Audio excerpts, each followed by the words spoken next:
This is Center Stage, putting lawyers in the spotlight by highlighting attorneys and other industry experts to help take your law firm to the next level.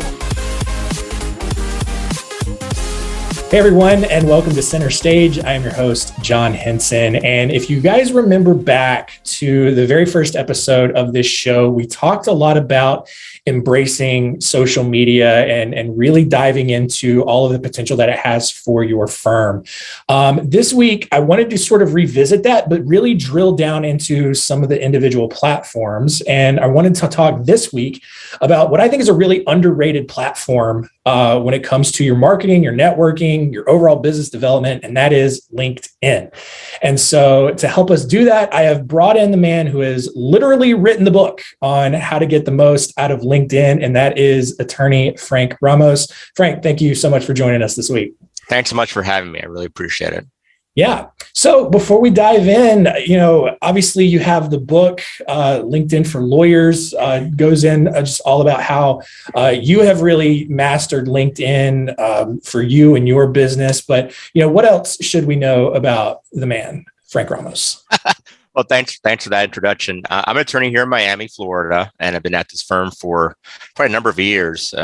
A year outside of my practice. I've been here since '98 at Clark Silverglade, where I do a mix of different types of litigation, product, personal injury, commercial employment, mostly on the defense side. And in my spare time, I love to write and speak on various issues that affect lawyers. And the book you mentioned, LinkedIn for Lawyers, is one I published through organization that I belong to, and basically discuss all the pros and cons of LinkedIn and how to make the most of it. And happy to discuss it today. But as you mentioned, I think that really is the platform of choice for professionals. Yeah, I totally agree. And I think it's one that's still really underutilized. Facebook, Twitter, Instagram, they kind of get all of the attention because I think that's just kind of what, most like consumers use. But I think, especially for lawyers, you're working in a more professional space, especially if you have a lot of B2B or business owners as your clientele, it can be a really good avenue there for you to have a lot of success. And so kind of to that point, why should attorneys really consider using LinkedIn, and what are some of the advantages that it has over maybe other sites like Facebook and Twitter? Yeah, I think LinkedIn is a premier platform for professionals, and because of the pandemic, and we're still find ourselves in the middle of it, more and more people are trying to socialize online because in-person opportunities are fewer and far between.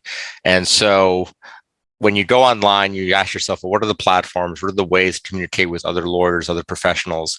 And LinkedIn really stands out head and shoulders above the others, in part because it really is focused on business communications versus personal ones. It's also not the type of place or platform where you get a lot of trolls or a lot of silly arguments over peripheral issues. Everybody, for the most part, is fairly professional on the website. Everybody goes to the website to market themselves and to network. So it's easier, I think, than in other platforms to make connections and get followers. People are there to meet people versus maybe on Facebook, they only want to be friends with their close friends or their close associates, and it's harder to break into those circles of influence. So for those reasons and others, of course, LinkedIn is really the platform du jour and of choice to participate in these days.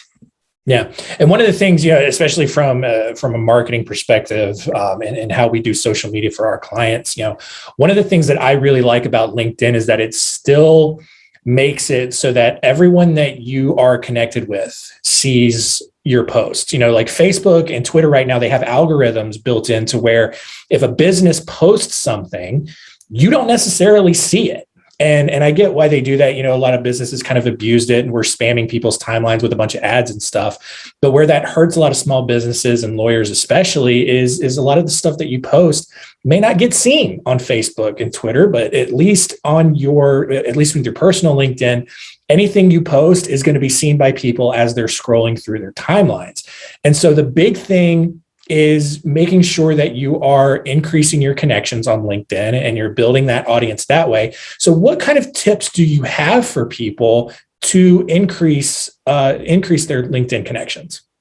I think part of it is trying to own your space in whatever practice area you're involved in. Assuming we're talking mostly to lawyers now and similar professionals, ask yourself, what is your main practice areas. What are the areas that you write about, speak about, represent clients in, and then own that space in LinkedIn, because there are not that many lawyers, and it doesn't really matter what the area is, that are consistently and regularly posting about their given practice area. And for those who follow me, I don't really post about employment law or products liability. Mine is more practice based. It's more on how to, try cases, how to prepare cases, leadership and motivation and things like that. And that's sort of my brand on the platform. But the lawyers who really want to kind of dive in and are not sure what to do and how to pursue the platform, my strongest recommendation is to pick your 1 or 2 main practice areas. One would be ideal.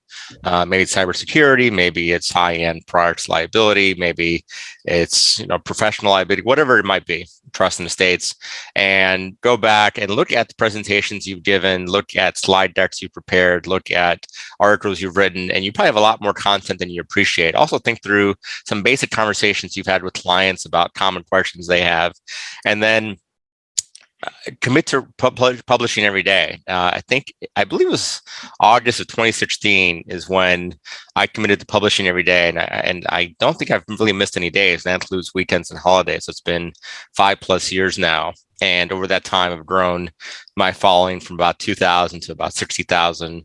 I'm pretty well known, I believe, on the platform, and I'm well associated with others on the platform, and often get asked to speak and to write and get calls about matters and cases. And often I don't get cases that I do, but I can refer them to others who then deepen my relationships with those individuals as well. So it takes time. And what I always recommend for people is be honest with yourself and ask yourself, are you still going to be committed to the platform a year from now? Yeah. And some people say yes, and some people say no, and that's fine. It's not, LinkedIn's not for everybody, but it's not something you got to dip your toe in, not get immediate results, and then say, well, it doesn't work. It is a long-term commitment.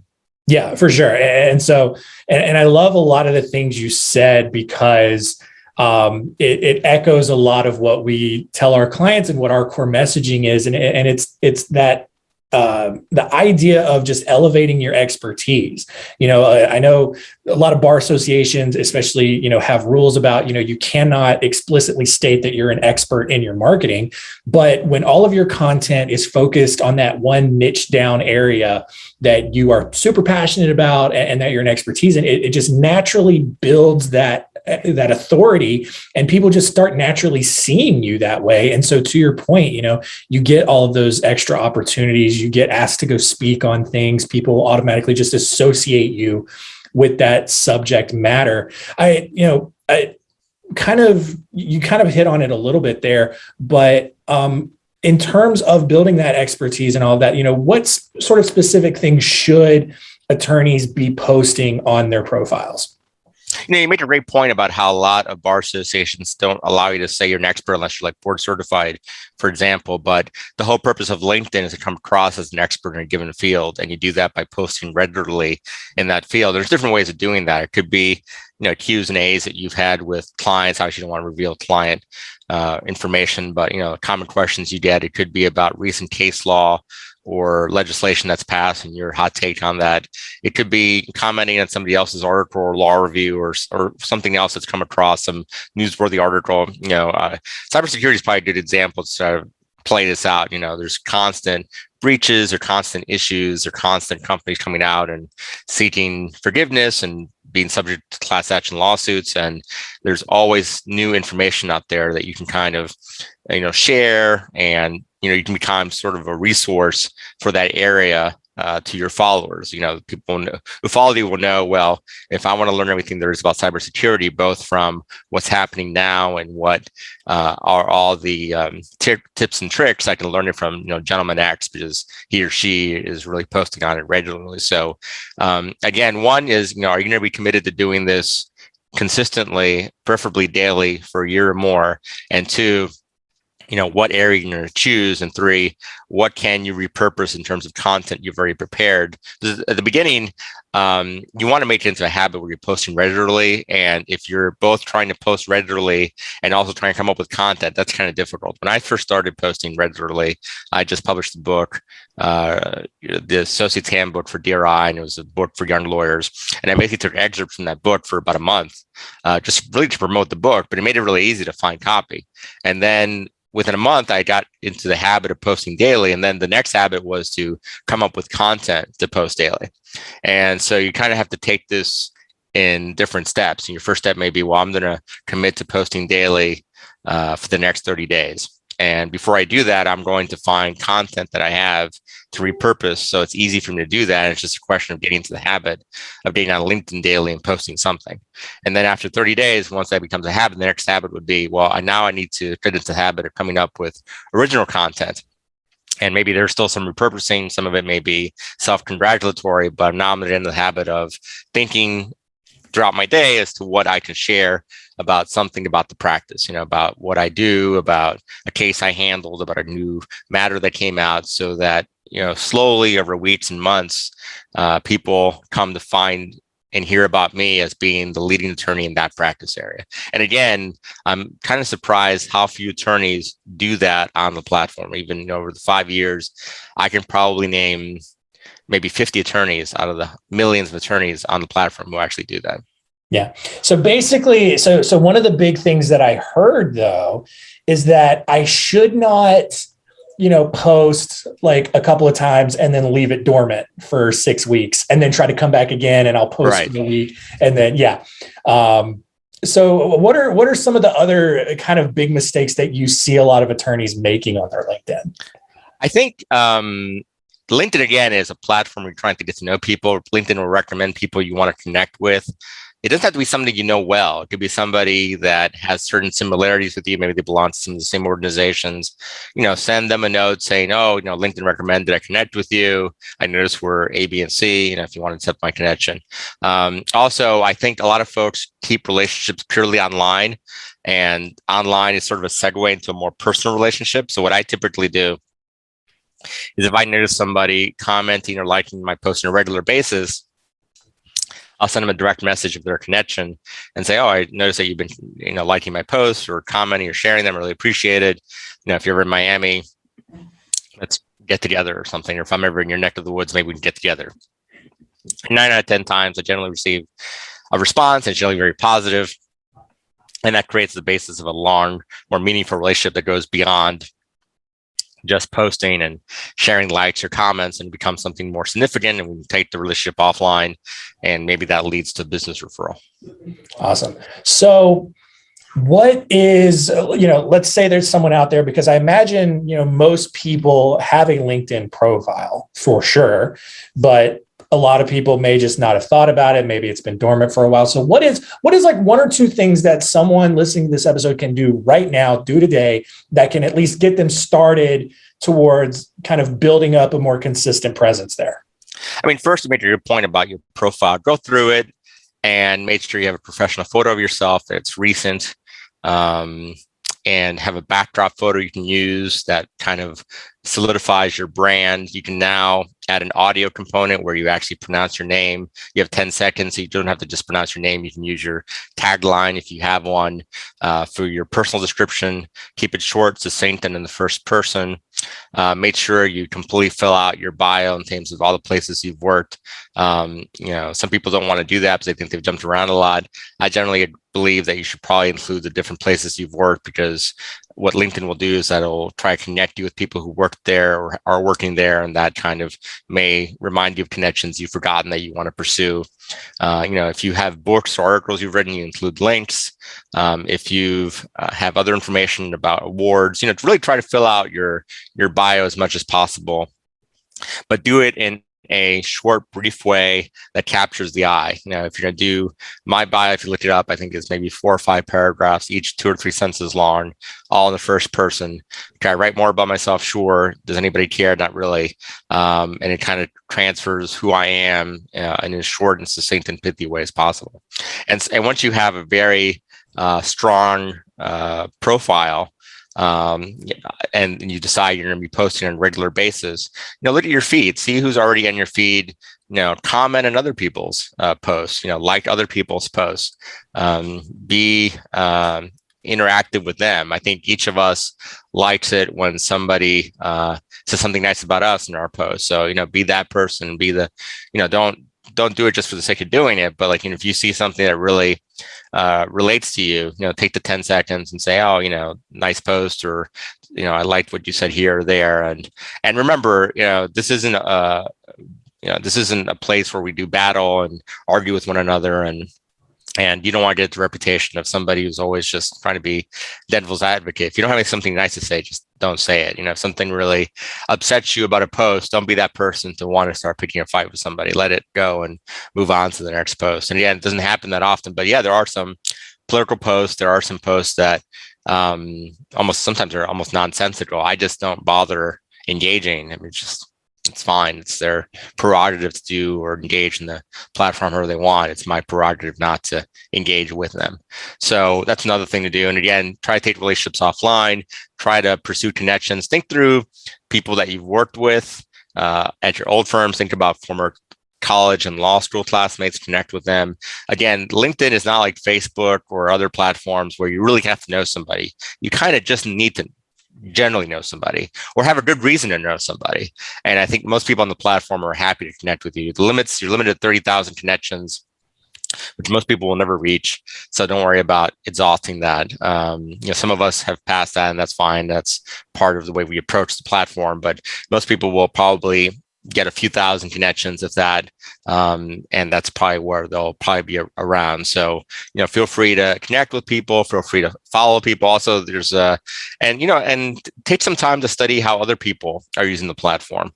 There'll be suggestions of people you should follow. There's one of the pages on the platform that not only suggests people you should connect with, but people you should follow. These are more high profile individuals who don't accept connections because they have too many followers, but you kind of see what they're doing. There's people who have 100, 200, 250,000 followers, and they're really active on the platform and they're really engaged in the platform. See what you can learn from them.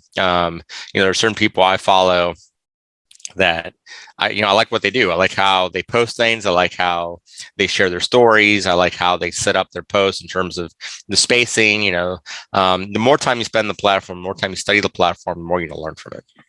Yeah, for sure. And just to echo so many things that you said there, I mean, social media in general it was built to be a community. So just, participate in that community. And to your point, comment, engage with other people. And then in turn, they will engage with you. You can't just throw something out and just expect people to just start coming to your profile in dribs. Like, you have to, it's a two-way street. You definitely have to participate in that. So one last question I did have for you. There's an option in LinkedIn to create a profile for your company, for your firm, however you have it set up. What is your opinion on the LinkedIn company pages, and what kind of value do you think they have in an overall LinkedIn strategy? I'm not a huge fan of company pages. I think LinkedIn is very personal. It's kind of like that old saying, clients don't hire law firms, they hire lawyers. And I think on social media, people who are following you aren't following your company, they're following you. Now, having said that, some companies do a very good job. Certainly bigger firms. I think bigger firms have more resources, are good at doing that. But they're generally significantly large firms with their own marketing departments, and they're able to bring together a lot of information and put it out there. My recommendation for smaller firms and for even mid-sized firms is to encourage your lawyers to individually put themselves out there and really work the site. And then if you have a firm where you have several lawyers doing that, then maybe collectively you can kind of feed into a firm or a company website. But having tried it on the company side, I'm not a fan, and there are very few company pages that I follow a lot of company pages, but there are a few that I feel like I get a lot of substance from. A lot of them are nothing more than, best lawyer this, super lawyer that, and that kind of becomes noise. And not really an answer to your question, but kind of made me think of something else. When you're posting content, you need to provide value content for the most part. My recommendation is 5 value posts for every 1 patting on the back post. For every self-congratulatory post of saying that you won a trial or you got some award or you spoke at some event, you have to have 5 posts where you're sharing valuable content about your practice area or about something where the readers will say, oh, I can use this. This is news I can use. And the more you do that, the more value add you're giving out. When you actually do share a post about yourself, more likely that's going to be read and consumed and appreciated by your followers. Yeah, and that echoes, our own strategy that we employ for our clients. It's not just a constant stream of self-promotion. In fact, to your point, that should be a very, very small piece of it, but it's all about adding value and being a resource, having, whether you're posting blogs or making videos or, however you're discussing a topic, make it, something that's valuable, informative, even evergreen that people can get a lot of value out of down the road if they ever come back to it. And so, I think if more LinkedIn company pages were doing that and it wasn't just that constant stream of self-promotion, there would be some more value there. And that's how we approach it, especially with our clients, because there's so much value there in just making sure that you're putting out good content, and it's not just all about you, but you are there as a resource and being a part of that community. Yeah, what you do is you create a social contract with your followers, and there's going to be a percentage of them, maybe not a big percentage, but there will be some of them who feel indebted to you. And over a period of time, they're going to find a way to pay it back to you. And it may not be through a case, it may be inviting you to speak somewhere or writing something or making an introduction to a potential client. But if you're constantly writing, again, I use cybersecurity because it's such a finite area of the law, and there's somebody who's breaking into that area and is using you as a resource.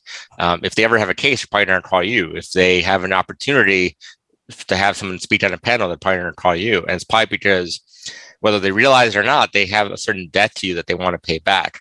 And most people don't feel that way, and that's fine. But there's going to be a percentage of people, maybe 15 to 20% of people who feel like they need to pay it back to you for all the information you've gotten. And I've gotten lots of calls and emails and direct messages and texts and so forth from people who say, I've been following you for a while. I like your content. I like your resources that you share freely. And I feel like I owe you something. I personally don't think they do, but they feel that way. And they want to give me something, of what they consider value to me. Again, it could be a speaking opportunity. It could be introducing me to somebody, or maybe referring me a case that they know I don't handle, but I can refer to somebody else and then create a stronger bond with a referring lawyer. Yeah. And I mean, and you're a good example of just kind of how that works. We, you found us, you shared your book with us, LinkedIn for Lawyers.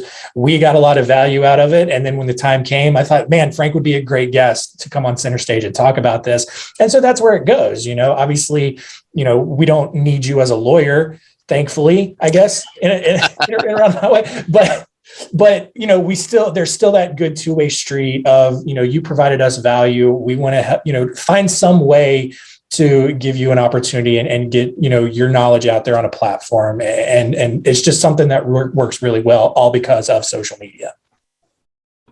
So with that, I think that's going to wrap it up for us this week. This is always a good time. I love just getting all of the information and all of the outside insight. So I do have one last question for you, Frank, and that is, if you had one piece of advice for our lawyer listeners out there, what would it be? Find what you enjoy for business development or marketing, because this is an add-on to an already busy work week. And if you like social media, do social media. If you don't like social media, don't do it. If you like going to events, go to events. If you don't do it. If you like writing, write. If you don't do it. But there's something you probably enjoy. There's some aspect of marketing or business development that you actually enjoy, and focus on that and do that. And do that over the long term. It takes months, years, sometimes decades, not days or weeks. Awesome. Love it. That's going to do it for us this week. Thank you so much for continuing to listen, continue to rate and review us on Apple Podcasts, subscribe on YouTube, wherever you're listening to the show. I know we're all over the place. I really do appreciate all the feedback that we've been getting. And if there's a guest or a topic that you want us to cover, let me know and we can go and make it happen. So that's going to do it for this week. Frank, thank you so much for taking some time. Thanks so much. All right. We'll see you guys later.